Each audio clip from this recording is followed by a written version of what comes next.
Hello, everyone. Welcome to the second episode of the LEX podcast. I'm very pleased to have with me today David Suarez. David is a partner with PwC Middle East, leading the human capital and organizational health agenda. David is also a member of our advisory board and someone who I really look up to when it comes to shaping the product roadmap, because David brings in the perspective that is 3 years or 5 years ahead of where we are. David has also been teaching at the IE Business School for more than 10 years. And we're very excited to have you here, David. Absolutely, Nishit. The pleasure is all mine. Great to be here.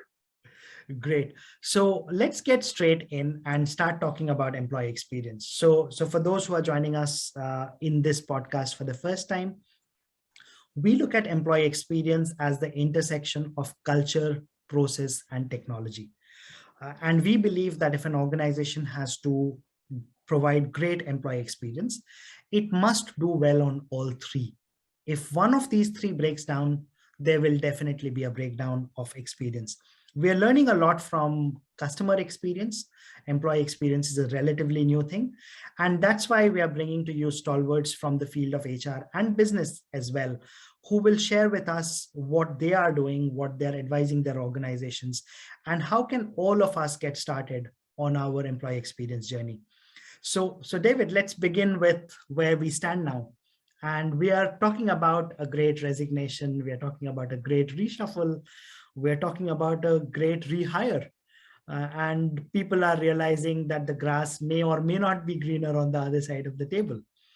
And in all of this, we strongly believe that employee experience can play a very big role in salvaging the situation. So how do you see this whole big shift with people leaving, the pandemic, all of these changes that we see in the way we work? How are you advising your clients to deal with this big change, which is basically once in a generation type of change? Yeah, look, I think Nishit, the pandemic, first of all, is not over yet, right? I mean, we may see other global issues that are filling the agenda now as we speak here in March 2022. But the pandemic is still out there. And the fact is that over the past, over 2 years now, companies have been, first of all, struggling with how to deal with a remote workforce. Oftentimes our clients would come to us saying, we don't even have a policy, right? From an HR perspective as to how to deal with this. And I think we've also underestimated the impact of, or the toll rather, that mental health has taken on employees. I think employees have been, all of us, I think, have been quite affected by the pandemic. And to the point that many have said, look, I'm fed up with my job. I want to leave. I want to quit. And there has been a lot of that, right? People quitting their jobs, not being happy with it.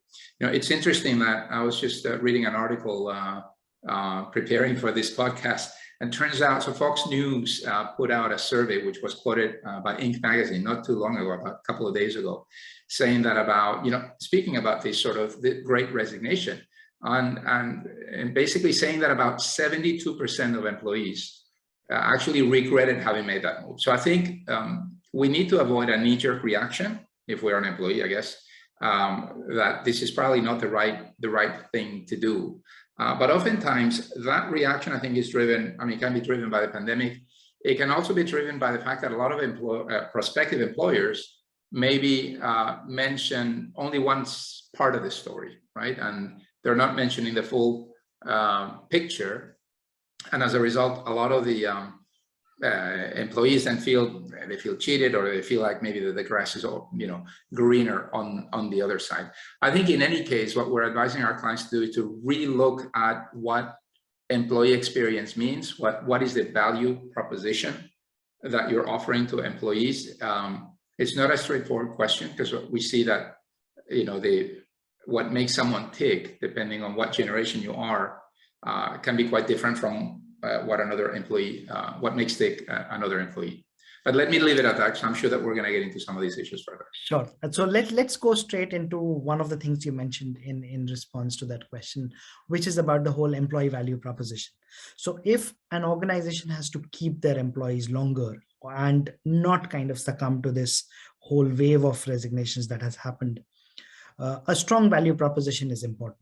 So can you share with us some examples of how to address the value proposition, or how to reframe that employee value proposition that you have been giving to your clients recently?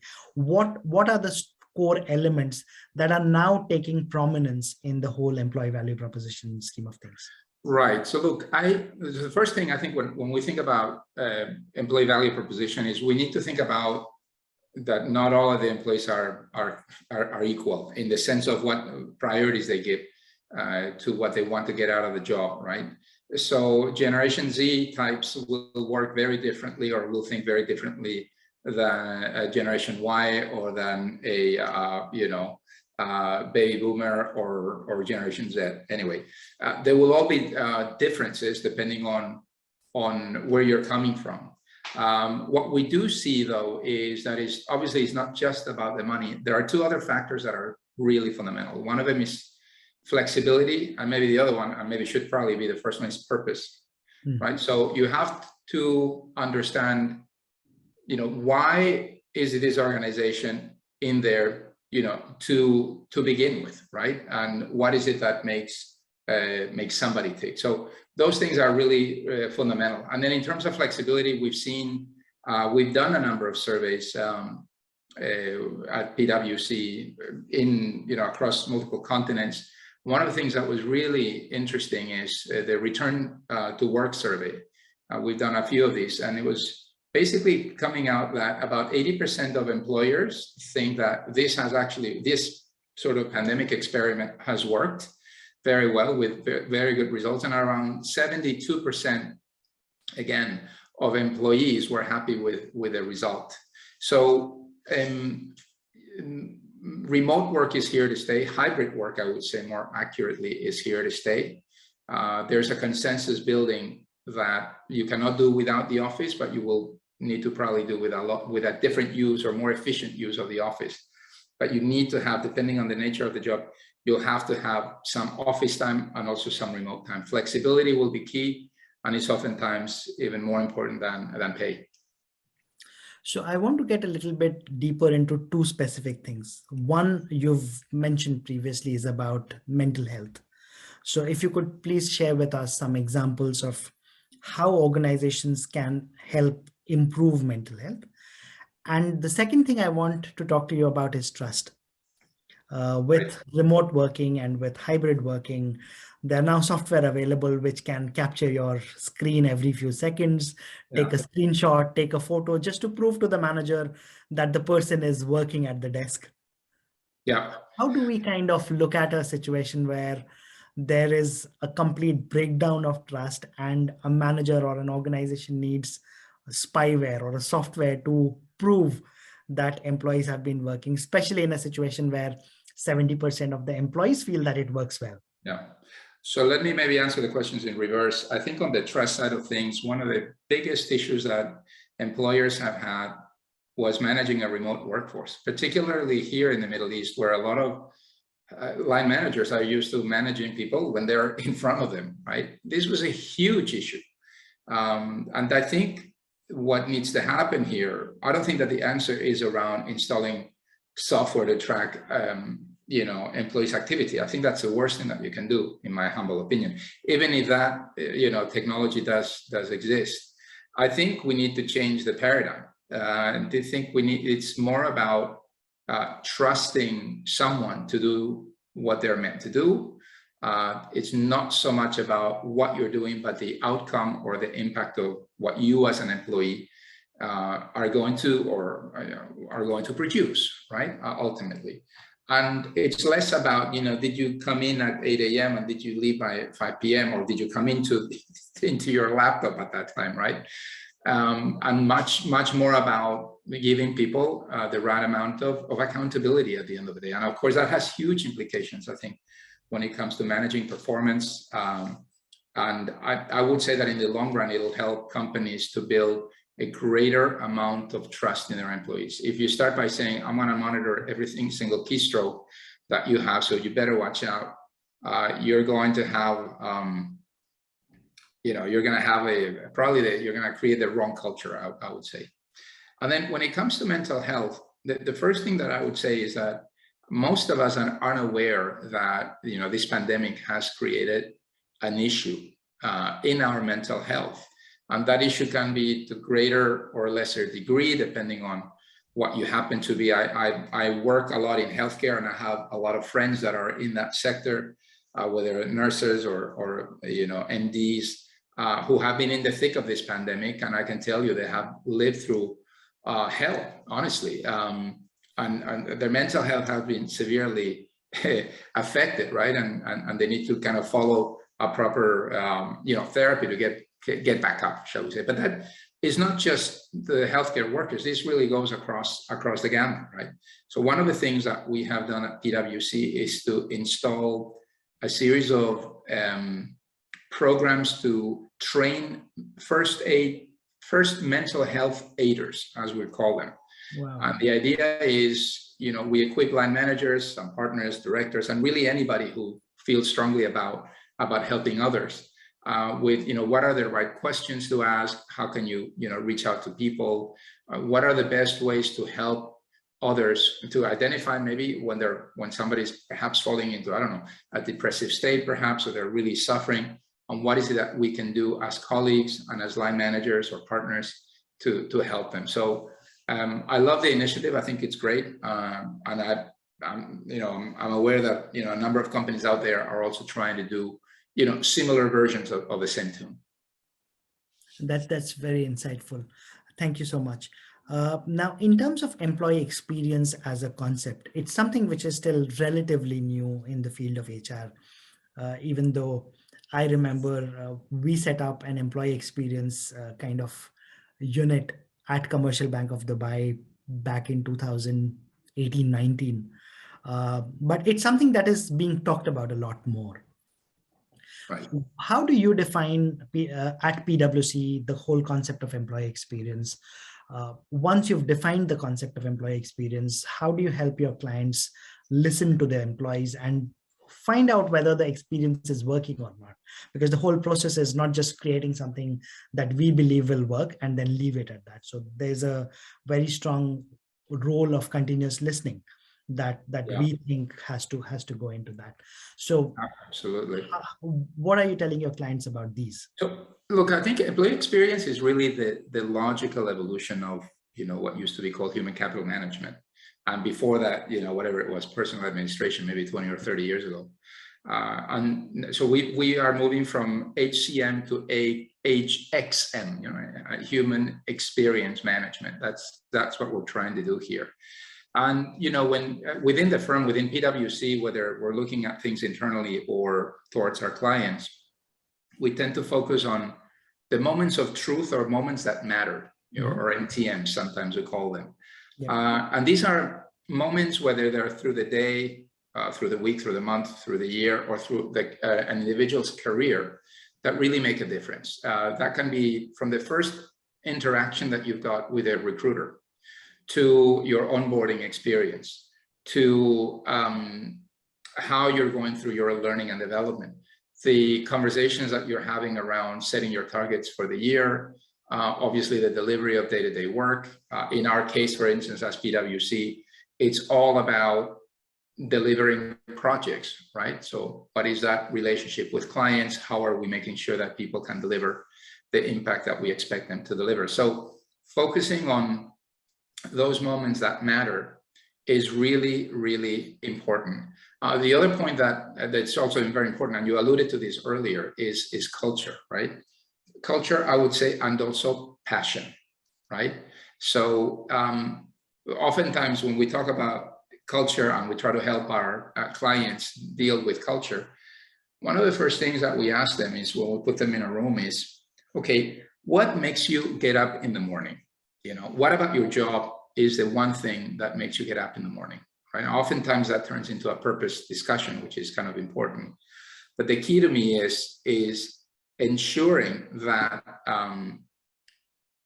we're at the end of the day able to identify what makes someone tick, right? What is someone passionate about? And if we can tap into that, you know, at the end of the day, employee experience is something that's deeply emotional and also deeply personal, right? Because I mean, even if you have, you know, various different paradigms or types of employees, at the end of the day, this is a very personal experience, right? So it's not, I think having a one size fits all is difficult. The moments that matter is key. Identifying what people are passionate about is also key.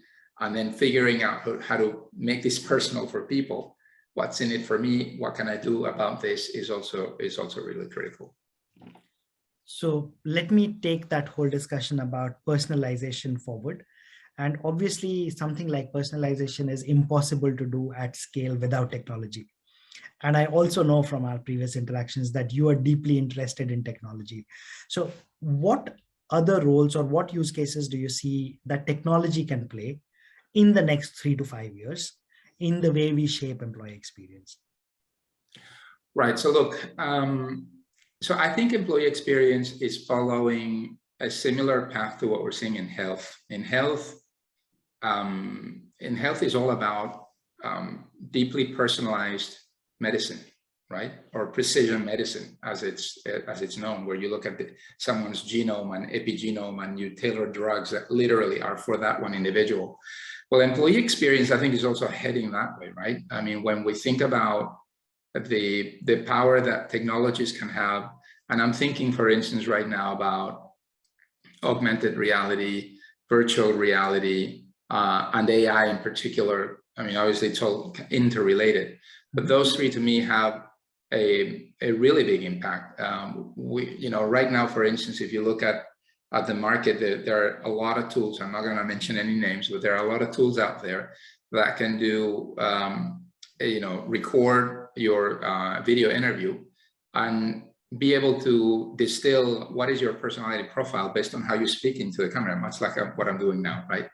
And you're able to tell if, lots of things about the person's personality. So that's just, I think, one example. Virtual reality will absolutely revolutionize what learning and development is. Learning and development will be more about how do I fill this particular gap that I have in my knowledge, and how do I get technology to distill that and make that easy for me to digest. I'll give you maybe one example that is mentioned in a book by Peter Diamandis called The Future's Faster Than You Think, and I've posted about this on social media.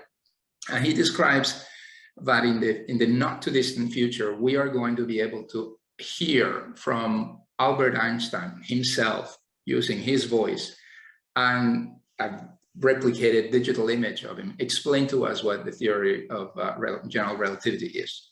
And we're going to do that because there will be AI software that combines imagery from Albert Einstein, recording of his voice, texts that he's written about it, into basically a virtual individual who is telling you a story with whom you can have a dialogue, and it's all real time. It's absolutely mind-blowing. These technologies already exist to some degree, and it will utterly revolutionize how people learn and develop, right? So I think the standard courses, there will always be room for those standard courses because there's always some standard, things that we all need to learn. But the space that we have for personalizing an experience is absolutely incredible. Learning and development is one area, recruiting is another area, onboarding is another area, you name it.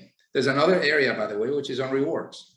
Rewards, most companies are actually wasting money away. You can offer a gym membership that costs the company money, but in reality, a lot of people may not use it. So isn't there a better way to use that somehow? And there are solutions out there that address that point and that optimize the company's spend on benefits so that they can maximize the return on investment, or they can maximize the return on experience, ROX, for the employee. Yeah. The kind of discussions we used to have about the difference between total cost to company and total benefit to employee. And exactly. If the cost to company is greater than the benefit to employee, it's time to change. Absolutely. I mean, this will be the equivalent of, going in with a sledgehammer to kill a mosquito versus using acupuncture, to really solve a problem. That's kind of what I see with this whole personalization of employee experience. So would we be having this conversation in the metaverse 5 years from now? I think it may be even sooner than that, honestly. Absolutely. I'm a total believer on that. Just you wait, especially with 5G coming in. Mm-hmm. And that's something that we are also kind of beginning to think in terms of at least one use case. For example, onboarding obviously in the remote environment is something that is a prime candidate for a metaverse, where the person or the avatar meets up with other stakeholders and understands what is expected of them. But also performance management in a hybrid workplace, where uh, you could have a better alternative than a 2 square inch by 2 square inch space on a screen. So working together from any part of the world, whether you're at the beach in Bali and attending a conference, and you could be there along with people who are wherever they are, and that could be a great leveler. Absolutely. So that's great. And if you were to kind of think from the risk management point of view, and like I've been a banker for most of my career, and the first thing that comes to my mind is risk management. What are some of the risks that you could see, or potential derailers or roadblocks that could prevent us from reaching our desired goals? So how do we prepare for any roadblocks that may come along the way? Or to put it the other way around, how could organizations help, or how could we help organizations overcome the resistance to Yeah. this change? I think one of the dangers that we have is that people in general are afraid of what they don't know, right? And this is true with technology. It has been true in the pandemic. So one of the things is we need to kind of make them see how their experience of all things is going to change and be different.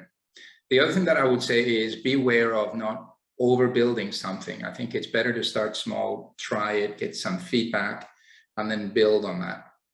So that at the end of the day, a lot of the technology that you're building is more suited to the needs of that organization, rather than just assuming that, it's a one-size-fits-all type strategy. So what I would do is, the first thing is identify those moments that matter for your company, right? And think about 4 or 5 of those, and we mentioned a few earlier. The second one is, can we come up with technologies that address each of those moments that matter, right? Because I think in the end, this is likely to be more of a best of breed approach to technology, where we're leveraging multiple tools and we end up with a cadre of tools, even if we have a common ERP backbone, but we'll have different tools to address different issues, right? So think about what type of technology is available to address that particular moment that matters. And then the third point is to start small and build, right? And then with sufficient feedback loops in there. And last thing is, in terms of starting small, pick a pilot, within the organization, and don't pick it on the basis of where you're likely to see the most value. Pick it on the basis of who is most enthusiastic about using this tool. And this is, I think, a very important distinction, because at the end of the day, it's about, this is all about getting people enthused about an idea and making that happen. I think if we can get that emotional commitment, not just from, the line managers, but from that entire unit, because they've shown that they really want to, try something new, that emotional energy is something that organizations, I think, need to tap into. Yes, and the change must be sustainable. As in, we don't want another Clubhouse which becomes the rage for 6 months and then no one hears about it for the next 6 months. Right, exactly. I mean, there's a danger of going up in flames too quickly, right? That's my whole point around starting small and building, is that it allows you to have controlled growth, shall we say, and that growth and speed of adoption will vary depending on the company that you're dealing with. It'll also vary depending on the nature of the solutions that are out there. Whether the company has gone to the cloud fully or not, or what stage of development and culture are they at. Yeah. So we need to be careful with that. And we have a long way to go. There are companies, especially in the Middle East, which are still using on-prem solutions. So obviously for them to kind of open up about a modern, light, cloud-based solution itself is a big first step. And there are others which have made this journey and have kind of full kind of comfort with what comes as a solution. But yeah, there's a wide variety of organizations out there, and I agree that we need to start small and keep the organizational context in mind. So it can't be a one size fits all. Completely Exactly. with you on that. Exactly. The final kind of discussion point in today's session, David, we've had this discussion privately, and I would want our listeners to also get the benefit of your point of view. So when it comes to employee listening, the traditional way of doing it is through a survey. You Yeah. ask anything between one question to 85 questions, uh, once every day to once every year, and you expect people to respond to them and create an action plan and start your improvement journey. This is how it has been, for decades.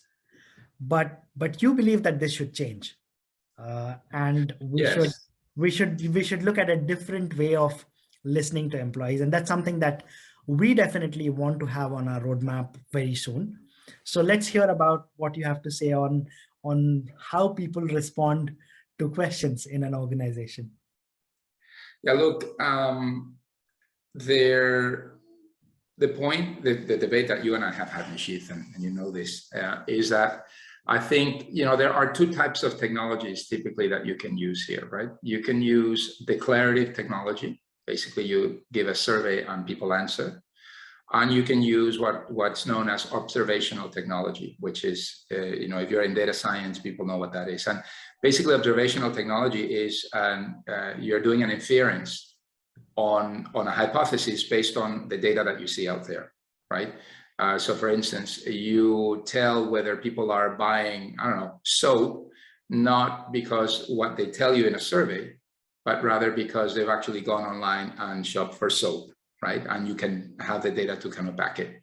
So my whole point is, and by the way, it's also been known that people tend to lie in surveys, and there's all kinds of psychology around it. There are books that have been written about it, that people tend to lie when they're asked about something, whether they're talking about, are they smokers, who are they going to vote for, you name it.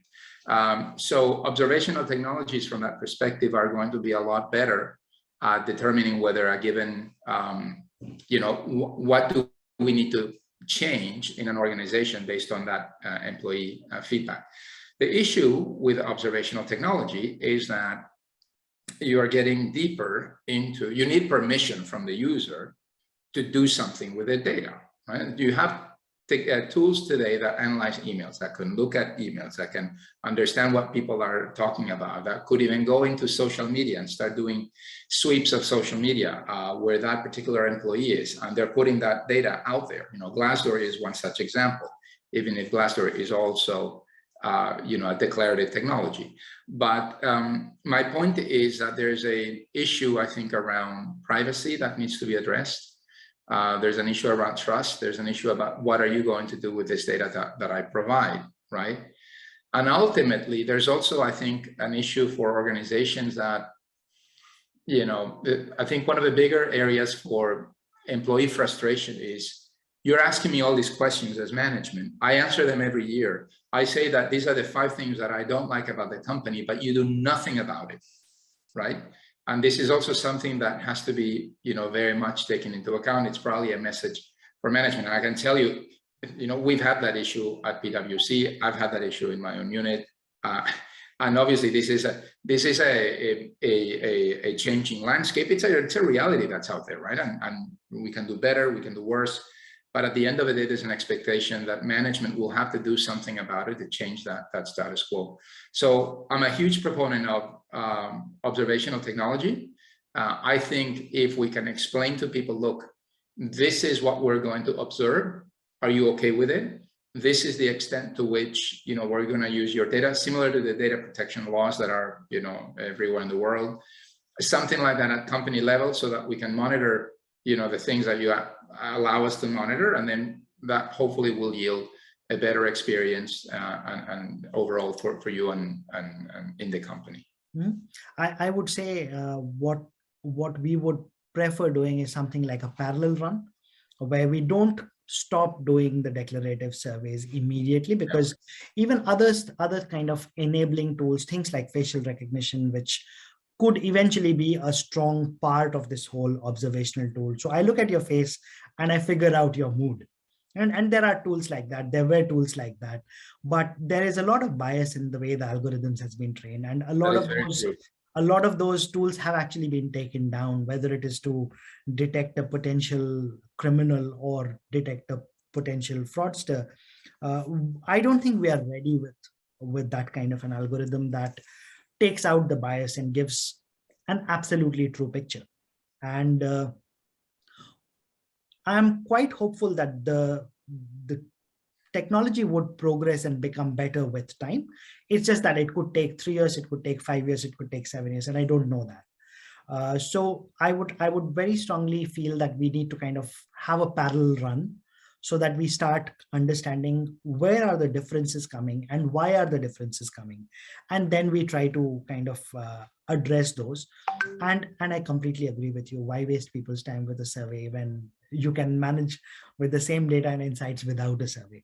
Yeah, I think that the nice thing about it is, obviously 100% agree with the parallel runs. I don't think that any one technology by itself will be sufficient. I think there's still, declarative technologies allow you to home in, a lot more into a particular issue that might be difficult to infer from based on other data, right? So I think maybe it's a combination of the two.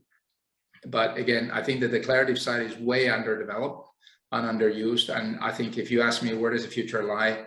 Probably heading into that direction, but clearly those parallel runs and using, declarative technology in parallel, absolutely. I think they're both needed very much for that.